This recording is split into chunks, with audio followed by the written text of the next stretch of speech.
Hello students, तो next है 8th का यूनिट का बी चैप्टर। ठीक है, इसका नाम न्यूक्लियाई है और इसके अंदर ये कुछ इंपॉर्टेंट डेफिनेशंस है जो स्टार्टिंग में हम करेंगे। सबसे पहले इसमें कंपोजिशन ऑफ न्यूक्लियस है। ये आपको पता भी है वैसे तो न्यूक्लियस के अंदर क्या क्या होता है। ठीक है, तो इस चैप्टर के अंदर हम यहीं से स्टार्टिंग कर रहे हैं। न्यूक्लियस के अंदर क्या होता है, एक प्रोटॉन और न्यूट्रॉन जो है दोनों होते हैं।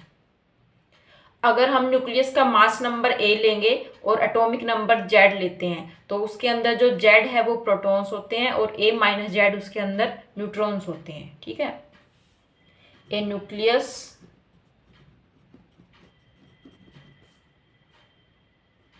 Contains Z protons and A minus Z neutrons. ठीक है, जेड प्रोटॉन्स होते हैं, ए माइनस जेड न्यूट्रॉन्स होते हैं। तो यहाँ पे हम मेंशन कर देंगे ए का नाम, ए क्या है, mass number and Z is atomic number.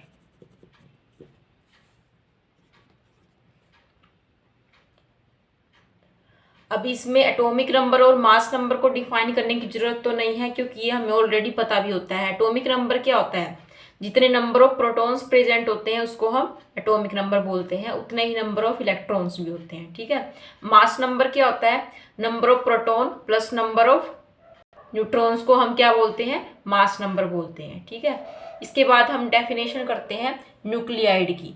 ठीक है, एक न्यूक्लियाइड क्या होता है कि जो स्पेसिफिक न्यूक्लियस है जिसको हम एटॉमिक नंबर जेड असाइन करते हैं और मास नंबर ए असाइन करते हैं उसको एक न्यूक्लियाइड बोला जाता है। ठीक है, तो इसको हम इस तरह से डिफाइन करते हैं, it is a specific nucleus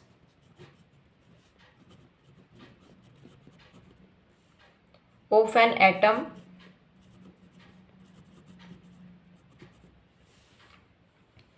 which is characterized by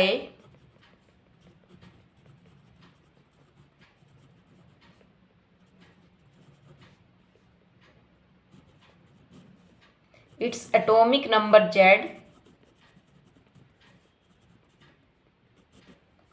and mass number A।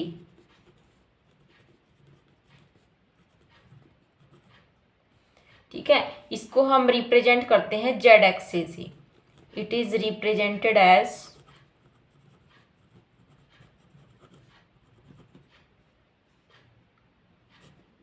Z. Z इसका एटॉमिक नंबर है, उसको हम इस साइड लिखते हैं और ए जो है मास नंबर, इसको हम ऊपर की साइड लिखते हैं। ठीक है, एग्जाम्पल भी देख सकते हैं, जैसे नाइट्रोजन है, नाइट्रोजन में हम यहाँ पे एटॉमिक नंबर 7 लिखते हैं और मास नंबर क्या लिखते हैं, 14। तो ऐसे और भी एग्जाम्पल होते हैं, जैसे कार्बन है 6, atomic number 6 and mass number 12। यहाँ तक क्लियर है। इसके बाद नेक्स्ट डेफिनेशन हम करेंगे न्यूक्लियर साइज।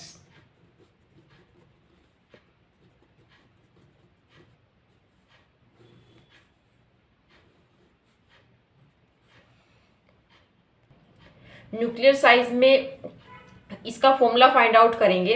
एक्चुअली जो एक्सपेरिमेंटल डेमोन्स्ट्रेशन थी, एक्सपेरिमेंट से क्या पता चला कि जो न्यूक्लियस का वॉल्यूम होता है वो मास नंबर के प्रोपोर्शनल होता है। Volume of nucleus is proportional to its mass number. Volume को हम सपोज यहाँ पे हम लिखते हैं, volume is proportional to mass number. ठीक है, तो वॉल्यूम सपोज V है एंड मास नंबर को हम क्या लिखते हैं, A। ठीक है, अब जो न्यूक्लियस है वो स्फेरिकल है। ठीक है, स्फेरिकल है तो एक स्फीयर का वॉल्यूम कितना होता है, 4/3 पाई। अगर हम रेडियस को ले लेते हैं R, तो 4/3 pi r³ is directly proportional to its mass number A। ठीक है, इट मीन्स जो रेडियस है r³ है वो प्रोपोर्शनल टू A हुआ। ये तो कांस्टेंट है 4/3 पाई। ठीक है, तो r³ is proportional to A। इसको हम क्या लिख सकते हैं, r प्रोपोर्शनल टू A की पावर 1/3। यहाँ हमने क्यूब रूट लिया है बोथ साइड। ठीक है। अब प्रोपोर्शनैलिटी का साइन जब हटाएंगे तो R इक्वल टू एक कांस्टेंट लगाना पड़ेगा। इस प्रोपोर्शनैलिटी को हटाने के लिए कांस्टेंट लगाना पड़ेगा। सपोज यहाँ हमने लगा लिया R0, ठीक है, एंड a⁻⁴। तो यहाँ पे जो R0 हमने लिया है ये कांस्टेंट है। R0 is constant of proportionality,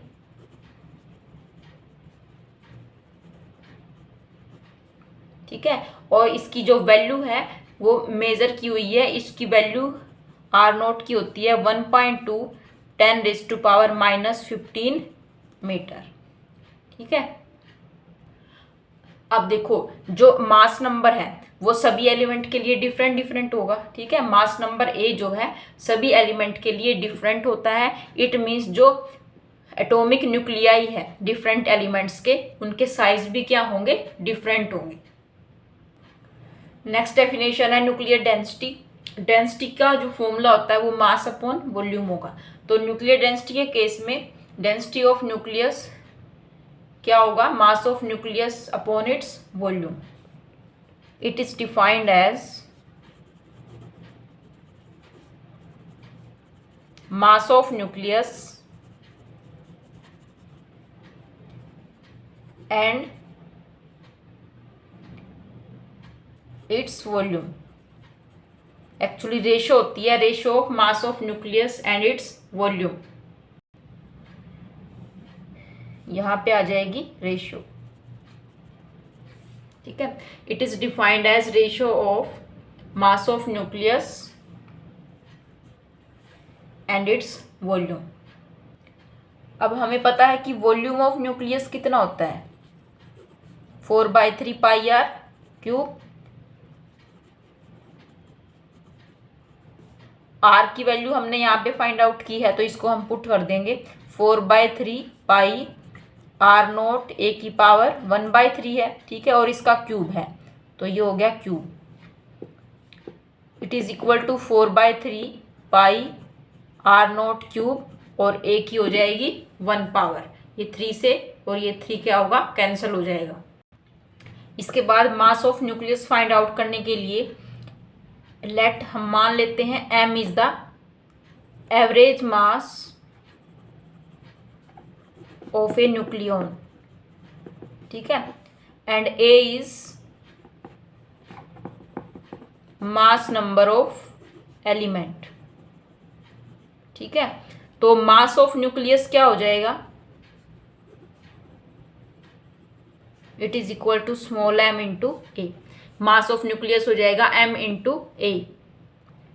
अब डेंसिटी फाइंड आउट करने के लिए डेंसिटी को रो से डिनोट करेंगे, मास अपॉन वॉल्यूम। तो ये हो जाएगा ma अपॉन वॉल्यूम है 4/3 πr0³ इंटू ए, ठीक है। ये 3 ऊपर चला जाएगा, 3m upon 4 πr0³। It is the density of the nucleus.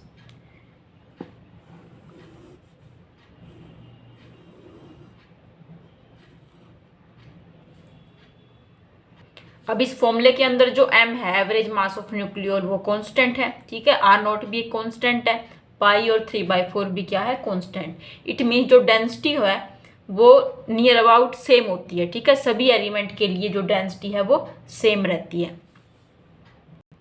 अब जो वैल्यूज पुट करेंगे अगर हम इसके अंदर, जो m है, m average mass of nucleon है, यानी कि प्रोटॉन या न्यूट्रॉन होते हैं न्यूक्लियन, तो उसका मास लगभग 1.66 इंटू 10⁻⁻27 kg होता है, ठीक है। R0 की वैल्यू भी फिक्स है 1.2 10⁻⁻15 मीटर। अभी हमने न्यूक्लियर साइज में किया है कि जो R0 है वो 1.2 इंटू 10⁻⁻15 मीटर है। और पाई की वैल्यू हमें पता है, m पता लग गया, R0 पता लग गया। अगर हम ये सारी वैल्यूज़ यूज़ करते हैं, ये सारी वैल्यूज़ यूज़ करने के बाद जो डेंसिटी है वो हमारे पास आएगी 2.29 इंटू 10⁻17 kg पर metre cube, which is same for all elements. Next definition है आइसोटोप्स। आइसोटोप्स क्या होते हैं, वो एलिमेंट जिनका जो एटॉमिक नंबर है वो सेम होता है बट जो मास नंबर है वो डिफरेंट होता है। isotopes of an element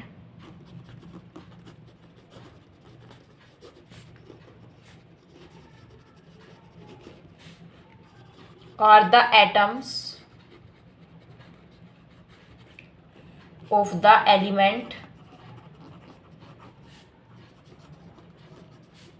which have same atomic number but different mass number. ठीक है, फॉर एग्जाम्पल जैसे हाइड्रोजन के आइसोटोप्स होते हैं 1H1, 1H2 and 1H3।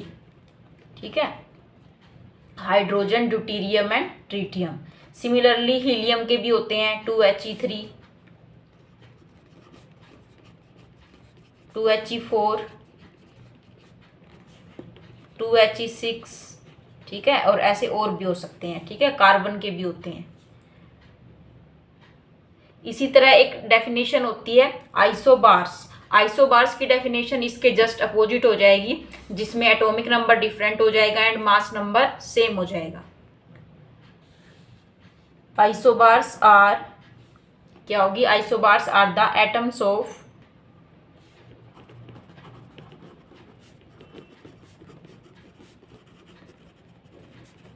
different elements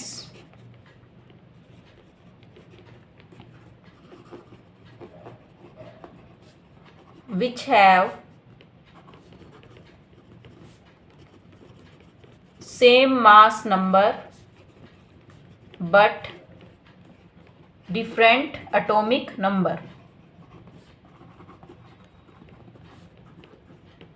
ठीक है, इसमें atoms of the same element है, यानी सारे हाइड्रोजन के ही हैं, सारे हीलियम के हैं, बट इसमें क्या है? डिफरेंट एलिमेंट्स के एटम है। फॉर एग्जाम्पल जैसे सोडियम का है। ठीक है, atomic number 11, mass number 22।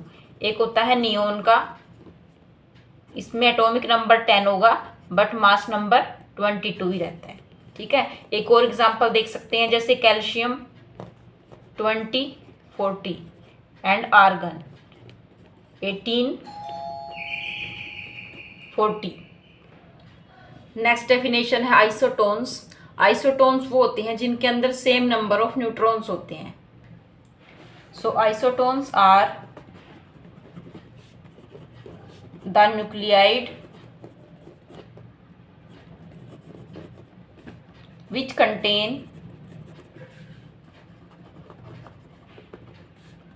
same number of neutrons।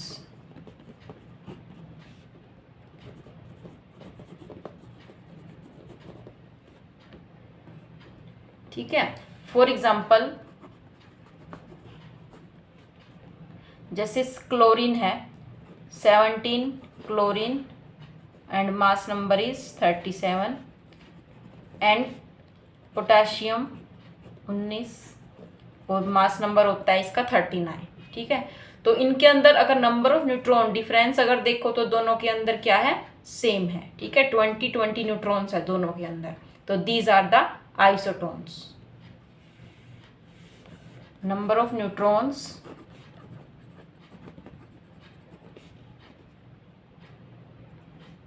37 minus 17 कितने? 20। सिमिलरली 39 माइनस 19 दोनों में कितने आ गए? 20। तो ये कुछ डेफिनेशंस थी तो स्टार्टिंग में है चैप्टर की। पूरे चैप्टर को करने के लिए ये कुछ डेफिनेशन जो है लर्न होनी चाहिए। इसके बाद हम नेक्स्ट टॉपिक में इनसे रिलेटेड कुछ न्यूमेरिकल्स करेंगे।